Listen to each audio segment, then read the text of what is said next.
Hello everyone, Radhe Radhe. आप सभी को संकट चौथ व्रत की बहुत बहुत शुभकामनाएं। आज की वीडियो में मैं आपको संकट चौथ व्रत की कथा सुना रही हूँ।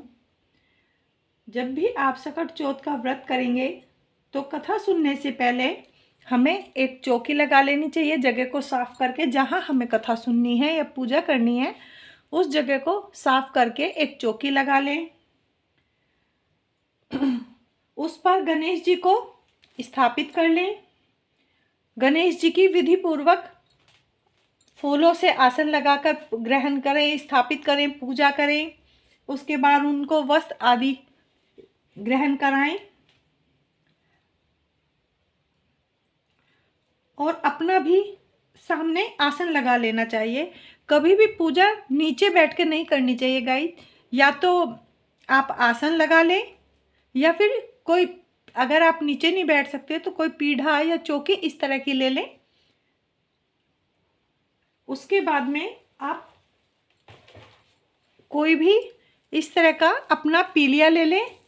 इसको ओढ़कर, पीलिया को ओढ़कर ही पूजा करनी चाहिए। अगर पीलिया नहीं है तो शादी की जो चुनरी होती है उसको भी ओढ़ सकते हैं हम। अगर आपके पास गणेश जी नहीं हैं तो आप मिट्टी का डला लेकर भी गणेश जी बना सकते हैं। साथ में एक लोटा साफ जल का भर लेना चाहिए, उसको रख लेंगे। कहानी सुनने से पहले गणेश जी को तिलक करेंगे, साथ में जल के लोटे को भी तिलक करेंगे और आप अपने आप को भी तिलक कर लीजिए। और जो आपके साथ कहानी सुन रहे हैं उन सबको भी तिलक कर दीजिए। उसके बाद में हाथों में थोड़े से तिल लेकर कहानी को सुनना चाहिए।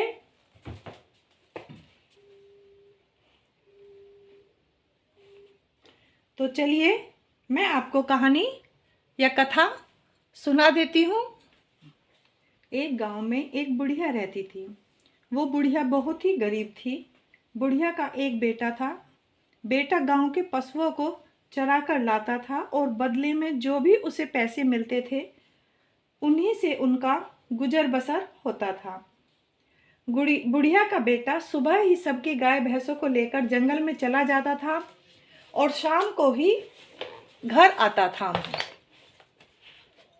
एक बार उसके परिवार के लोगों ने उसको रोककर सिखाने लगे और कहने लगे कि तुम तो सारे दिन इतनी मेहनत करते हो और तुम्हारी माँ रोज ही पकवान बनाकर खाती है।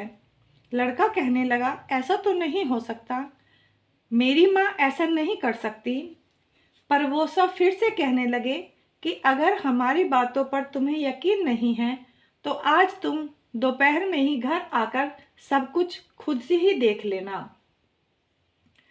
अब उस दिन बुढ़िया का बेटा जल्दी घर आ जाता है। उस दिन सकट चौथ का दिन था और बुढ़िया ने अपने बेटे के लिए सकट चौथ माता का व्रत रखा था और बुढ़िया तिलकुट बना रही थी। जैसे ही बेटे ने देखा कि माँ तिल के लड्डू बना रही है तो वो बहुत ही गुस्सा हुआ, नाराज होकर कहने लगा, मेरी चाची और ताई सभी बिल्कुल सच बोल रही थी। मैं तो सारा दिन मेहनत करता हूँ और यहाँ मेरी माँ पकवान बनाकर चुप चुप खा लेती है, ना मेरे लिए रखती है और ना ही मुझे बताती है। अब लड़का नाराज होकर माँ से कहने लगा, मैं घर छोड़कर जा रहा हूँ। माँ लगातार समझाती रही पर लड़का तो जैसे कि मानने को तैयार ही नहीं था। बस एक ही रट लगाकर बैठा था, मैं घर छोड़कर जा रहा हूँ। तो बुढ़िया ने उससे कहा, ठीक है बेटा, अगर तुम जा ही रहे हो तो ये तिल ले जाओ और जहाँ भी तुम्हें मुसीबत हो ये तिल अपने चारों तरफ वार लेना। बेटा कहने लगा, ये क्या है? माँ ने कहा, मैंने तेरे लिए ही सकट चौथ माता का व्रत किया था, ये उसी के तिल हैं। रास्ते में जहाँ भी तुझ पर मुसीबत आए बस ये तिल वहाँ वार देना, पूर कर बैठ जाना, तेरी मुसीबत टल जाएगी। तिल के दाने लेकर बुढ़िया का बेटा घर से निकल गया। जब वो जंगल के रास्ते जा रहा था तो सामने उसे दो शेर खड़े दिखाई दिए। शेर को देखकर वो बहुत डर गया और सोचने लगा, अब तो ये तुझे खा जाएंगे। बस वो अपनी माँ को याद करने लगा। तभी उसे माँ के कहे शब्दों की याद आई। वो सोचने लगा, माँ ने क्या कहा था। बस जल्दी से तिल निकालकर अपने चारों तरफ पूर कर बैठ गया और हाथ जोड़कर कहने लगा, हे सकट माता, अगर मेरी माँ मेरे नाम के लिए व्रत करती है तो ये शेर गायब हो जाएंगे और मैं बच जाऊंगा। बस इतना ही कहना था। सकट माता की कृपा से दोनों ही शेर गाय बन गए। बुढ़िया का बेटा देखकर आश्चर्यचकित हो गया और अब वो आगे चलने लगा। थोड़ी ही दूर जाकर उसने देखा एक बड़ा सांप उसके सामने फन ठाए खड़ा है और जिधर भी वो जाता है सांप उधर ही जाने लगता है। उसे फिर से अपनी माँ के शब्द याद आने लगे। उसने जल्दी से तिल के दाने निकाले और उन्हें पूर कर बैठ गया और कहने लगा, हे सकट माता, ये सांप रस्सी बन जाए तो मैं बच जाऊंगा, नहीं तो आज मेरा मरना बिल्कुल तय है। बस इतने भर से ही सांप रस्सी बन गया और बुढ़िया का लड़का बेटा आगे निकल गया। थोड़ी दूर जाने पर ही एक नदी थी। वो अपने पूरे उफान पर थी। लड़का सोचने लगा, इसमें तो मैं डूबकर मर जाऊंगा और मैं नदी को पार नहीं कर पाऊंगा। बस उसे फिर से माँ को याद आने लगी और तिल निकालकर उसने नदी में पूर कर बैठ गया और कहने लगा, हे सकट माता, नदी मुझे रास्ता दे, नहीं तो मैं इस जंगल में जानवरों के बीच फंस जाऊंगा और मर जाऊंगा। सकट चौथ माता की कृपा से नदी दो भागों में बट गई और बीच से रास्ता भी बन गया। लड़का नदी के रास्ते से निकलकर शहर में पहुंच गया। थक कर वह एक घर के सामने बैठ गया। वहां उसने देखा एक माई पूड़े भी बना रही थी और साथ साथ रो भी रही थी। बुढ़िया का बेटा बोला, हे माई, क्या बात है? क्या तुम ये क्या है? आप पूड़े भी बना रही हो और साथ साथ रो भी रही हो। बूढ़ी माई बोली, बेटा, पूड़े तो इसलिए बना रही हूं कि आज मेरे बेटे की आखिरी दिन है और मैं चाहती हूं अपने बेटे को अच्छा अच्छा खिला दूं। और रो इसलिए रही हूं कि आज इस नगरी में 6 महीने में एक आव पकता है और आज उसमें एक इंसान की बलि दी जाती है। उस बलि के लिए आज मेरे बेटे की बारी है। बस मैं इसीलिए रो रही हूं। मेरा एक ही लड़का है और वही मेरे जीने का सहारा है। लड़का बोला, हे माई, ये जो पूड़े बनाए हैं ये मुझे खिला दो और आज मैं तुम्हारे बेटे के बदले में आव में पकने के लिए चला जाऊंगा। अब उसने भरपेट पूड़े खा लिए और खाकर सो गया। रात को 8 बजे राजा के सिपाही बुलाने के लिए आए।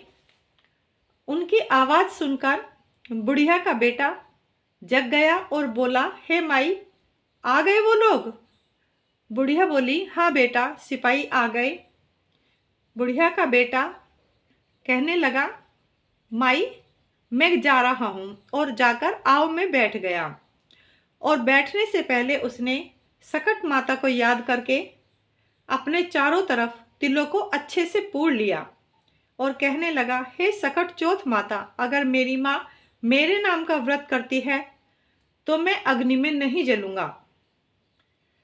और सकट चौथ माता की कृपा से उसे तो कुछ भी नहीं हुआ। सारी नगरी में हल्ला मच गया कि आव पक गया। तभी वहां राजा भी आ गया। सब बोले, पहले तो 6 महीने में आव पकता था, अब की बारी तो 3 दिन में ही पक गया। जैसे ही सिपाही ने मटके को उतारा, अंदर से बुढ़िया का बेटा बोला, भाई धीरे धीरे उतारो। अंदर की आवाज सुनकर सभी डर गए, पर बुढ़िया का बेटा हाथ जोड़कर बाहर निकला और राजा से कहने लगा, महाराज, सकट चौथ माता की कृपा से मैं जिंदा हूं और मुझे कुछ भी नहीं हुआ।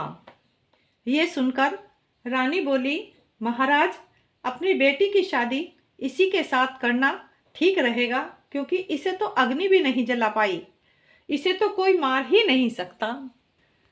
महाराज, ऐसा जमाई हमें कहाँ मिलेगा। राजा ने अपनी बेटी की शादी धूमधाम से बुढ़िया के बेटे के साथ कर दी। एक दिन शाम को महल की छत पर घूमते हुए बुढ़िया का बेटा कहने लगा, लगता है मेरे गांव में आज बहुत तेज बारिश हो रही है। राजा की बेटी बोली, तुम्हारा गांव कहाँ है? चलो हम अपने गांव चलते हैं। और राजा के पास जाकर कहने लगी, पिताजी, आपके जमाई अपने घर जाना चाहते हैं। राजा ने कहा, ठीक है, और बहुत सारा धन सामान देकर बेटी को विदा किया। दोनों अपने घर के लिए चल दिए। गांव में पहुंचकर गांव वालों ने बुढ़िया से कहा, माई, तुम्हारा बेटा आया है। बुढ़िया रो रो कर अंधी हो चुकी थी। बुढ़िया ने कहा, बेटा, मेरा बेटा तो बहुत पहले चला गया था, वो कहाँ से आएगा? पर तुम कहते हो तो मैं चलती हूँ और देखती हूँ। बुढ़िया ने लोहे की आंगी पहन ली और बोली, हे सकट चौथ माता, अगर ये मेरा बेटा है तो दूध की धार सीधी इसके मुंह पर ही जाकर लगेगी। इसके बाद जैसे ही बुढ़िया बेटे के सामने गई, दूध की धार सीधे बेटे के मुंह पर जाकर लगी और बेटे की सारी मूछें भीग गई। सारे गांव में हल्ला मच गया कि बुढ़िया का बेटा आ गया, बुढ़िया का बेटा आ गया। चौथ माता की कृपा से बुढ़िया को दिखाई देने लगा और बुढ़िया के बेटे ने हाथ जोड़कर माफी मांगी। बुढ़िया ने बेटे को माफ कर दिया। बेटे और बहू को बहुत प्यार से घर ले गई और खुशी खुशी रहने लगी। राजा ने पूरे नगर में ढिंडोरा पिटवा दिया कि सभी माएँ अपने अपने बच्चों के उज्जवल भविष्य के लिए सकट चौथ माता का व्रत जरूर करें। हे सकट चौथ माता, जैसे आपने बुढ़िया के साथ अच्छा किया, वैसे ही सबके साथ अच्छा करना, सब पर अपनी कृपा दृष्टि बनाए रखना। तो ये थी सकट चौथ माता की कथा। कथा सुनने के बाद थोड़े से तिल गणेश जी को अर्पित करें और थोड़े से तिल जो भी हमारे लुटिया रखी है जल के लोटे में अर्पण करें। और बाकी के तिल जब आप अर्घ दें तो तिलों के साथ ही अर्घ दें। इसके बाद इसी तरह से सकट चौथ माता की कथा पूर्ण होती है।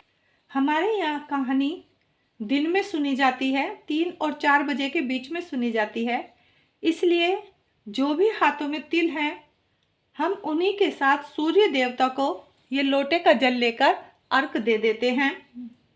लेकिन कहीं कहीं पर रात में कहानी सुनी जाती है, तो अगर आपको रात में यहाँ आपके यहाँ कहानी सुनी जाती है तो आप चंद्रमा को तिल के साथ अर्घ दे सकते हैं। तो इस तरह चौथ माता की कहानी संपन्न होती है। उसके बाद गाइस गणेश जी की आरती करेंगे और आरती करने के बाद में ये सारे वस्त्र, श्रृंगार का सामान और जो हमने ये तिलकुट रखे हैं भोग के लिए, दक्षिणा, ये सभी चीज़ें हम अपनी सासू माँ को दे देंगे। अगर सासू नहीं है तो हम नंद को दे सकते हैं या जेठानी को भी, जो भी ससुराल पक्ष में हमसे बड़ा होता है, ये सब बायना उसको दिया जाता है। अगर कोई नहीं है तो आप मंदिर में पंडितानी को भी दे सकते हैं। तो फ्रेंड्स, आपको सकट चौथ माता की ये कथा की वीडियो कैसी लगी? पसंद आई तो प्लीज़ वीडियो को लाइक और शेयर ज़रूर करना, चैनल को सब्सक्राइब करना। फिर मिलते हैं एक नई वीडियो के साथ। तब तक के लिए राधे राधे।